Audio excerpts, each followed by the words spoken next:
शिव गुरु की शिष्यता उत्कर्ष है तो कैसे पर रखें। के बाद विजय गुरु भाई तैयार होकर रखें।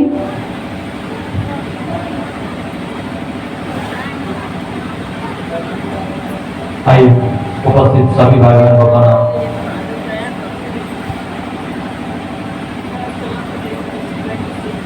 अब हम लोग समय के अंत में आ चुके हैं, तो समय का भी ध्यान रखना है। आइए यह शिव गुरु की शिष्यता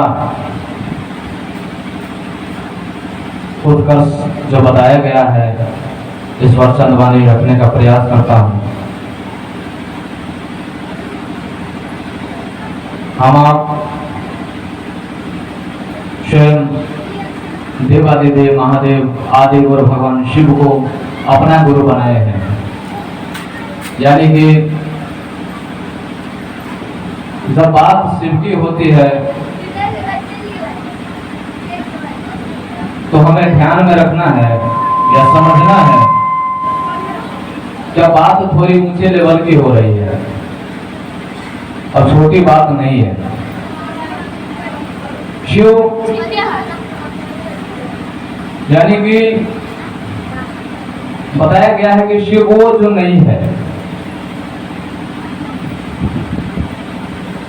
तो जो नहीं है वही शिव है। ऐसा क्यों कहा गया? आप ऐसे सोचेंगे कि नहीं है तो फिर तो कुछ भी नहीं है, लेकिन कहा गया कि जो नहीं है वही शिव है। यानी इसमें कहा जा रहा है कि आप स्वयं को, जिसे अहम कहते हैं, जिसे मन बुद्धि चित्त अहंकार कहते हैं, उसको मारना है।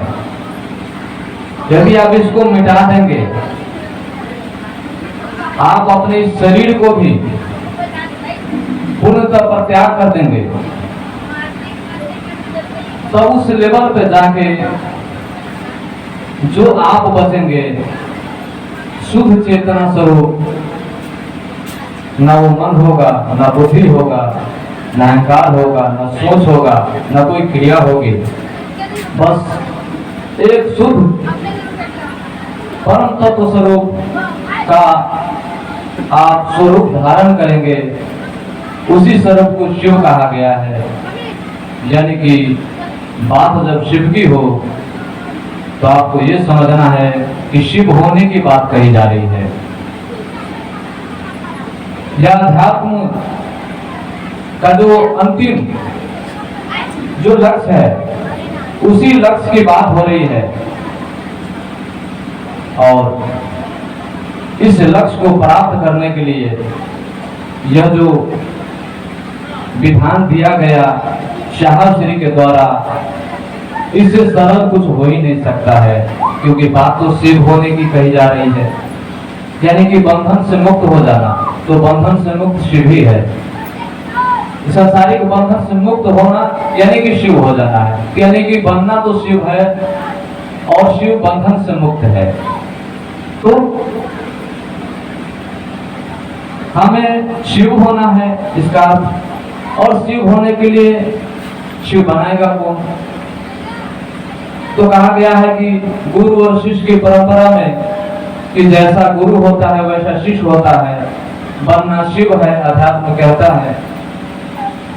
तो शिव के पास चला जाए, ये टेक्निक तो उन्हीं के पास है। तो हम लोगों ने साहब श्री का जो संकल्प के साथ जो जुड़कर शिव को अपना गुरु बनाए हैं, तो शिव होने के लिए इससे अच्छा विधान इस संसार में हो ही नहीं सकता है। क्योंकि आपको शिव बनना है तो आपको शिव बनाएगा शिव ही, उनके जैसा हो जाना है। यह संसार उन्हीं की नकल कर रही है, पूरी दुनिया शिव की ही नकल कर रही है। सभी शिव बनने की होड़ में लगे हैं, किंतु इस चीज को समझने की प्रयास नहीं कर रहे हैं या जान नहीं पा रहे हैं। कल्पनाओं में या सांसारिक मान्यता में जी रहे हैं, स्वर्ग की कल्पना करते हैं। कुछ नहीं है स्वर्ग में, क्या भोगेंगे स्वर्ग में? वहां जैसे कि हम लोग कल्पना करते हैं, जैसे कि माने चले हम लोग शिव की बात करते हैं, तो हम लोग शिव लोगों में जाएंगे तो वहां पे क्या होगा, शिव होगा, तो नंदी सिरिंगी भिरिंगी होंगे और वहां पर हम भी एक अपना रोल मिलेगा, तो उस ड्यूटी मिलेगा तो हम करेंगे क्या, ये कल्पना करते हैं? ऐसा कुछ नहीं है। कोई कहते हैं विष्णु लोक में जाएंगे तो वहां पर जाकर क्या करेंगे, विष्णु जी होगा, अब द्वारपाल बनेगा, कितना द्वारपाल बनेगा वहां पर, ये भी नहीं है। जो कृष्ण का भक्त है वो गौलोक की कल्पना करते हैं, यानी कि गौलोक कहा जाता है, यानी कि कृष्ण का लोक। यहाँ पे भी फर्क है। गौलोक का मतलब वो होता है गमन करने वाला लोग, जानने वाला लोग। गौलोक का मतलब ये नहीं कि गाय वाला लोग। तो कृष्ण गाय चराते थे, तो कृष्ण का भक्त गौलोक में जाएंगे तो क्या करेंगे, वहां पर गाय चराएंगे, यानी कि वही काम ऊपर जाके करना है तो फिर यहीं पे जाके करिए। तो ये सब मन की कल्पना है। तो इसमें शिव शिष्टा की जो धारा दिया गया है, अगर आप वास्तव में इस चीज को आप समझ पाते हैं तो अपने जीवन रहते, इस शरीर रहते उस परमार्थ तत्व को अनुभव कर लेंगे। और कहा ही गया है कि आप यदि अपने जीवन में उस परमार्थ तत्व को अनुभव नहीं कर पाते हैं तो फिर आप इस शरीर को त्यागने के बाद कुछ नहीं कर पाएंगे, क्योंकि कर्म भूमि तो यही है। शरीर छोड़ने के बाद तो फिर तो हम आपका फल मिलेगा, फिर तो वहां का सिस्टम अलग है। तो कहा गया कि जीवन रहते इस तत्व को समझना, इसी को आत्मज्ञान कहा गया, स्वयं को समझ लेना कि हम कौन है और हमें करना क्या है। तो हमें करना क्या है, हमें शिव होना है। चाहे दुनिया के जो भी लोग जिसका भी भक्ति करता हो, आखिर वो शिव ही बनना चाहते हैं, यदि इस शब्द से उसको स्वीकारता न हो कि तो बनना तो शिव ही चाहते हैं, यानी कि बंधन से मुक्त।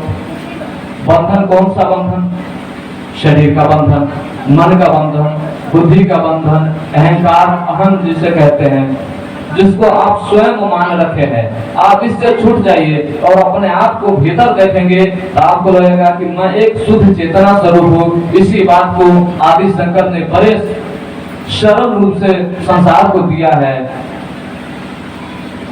कि चिदानंद रूप शिवोहम, शिवोहम का जो शब्द दिया है, न मैं मन हूँ, न बुद्धि हूँ, न चित्त हूँ, न अहंकार हूँ, यानी कि जो वो नकारात्मक में सबको आंसर दिया गया है कि जो चीज को तुम अभी तक समझ रहे हो कि मैं हूं वो तुम नहीं हो। इसी बात को समझ लेना आत्मज्ञान है और इसी को बंधन कहा गया है और उससे बाहर निकल जाना बंधन से मुक्त कहा गया है। जिनको कहा गया ना मृत्यु और मोक्ष बंधना, तो मृत्यु के बंधन से मुक्त करके मोक्ष की ओर प्रदान करते हैं, यही शिव का काम है। चलिए, यही शिव शिष्टा का यह खूबसूरती है, यही शिव शिष्टा का लक्षण होना चाहिए और उद्देश्य भी होना चाहिए। चलिए निभाने के साथ सभी भाइयों को प्रणाम।